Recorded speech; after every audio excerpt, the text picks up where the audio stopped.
പരിശുദ്ധമായ റമദാനിന്റെ ദിനരാത്രങ്ങളിൽ നമ്മൾ ഓർക്കപ്പെടേണ്ട ഒരു നാമം കൂടിയുണ്ട്. ആ നാമം ആരുടേതാണെന്നറിയുമോ?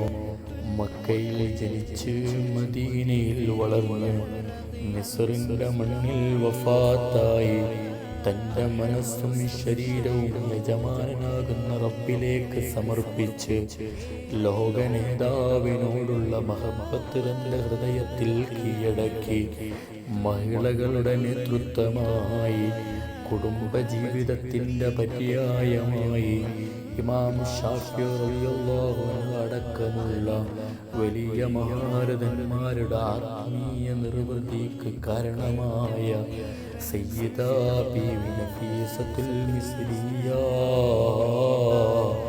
റളിയല്ലാഹു അൻഹാ ഓർക്കപ്പെടേണ്ട മഹദിയായ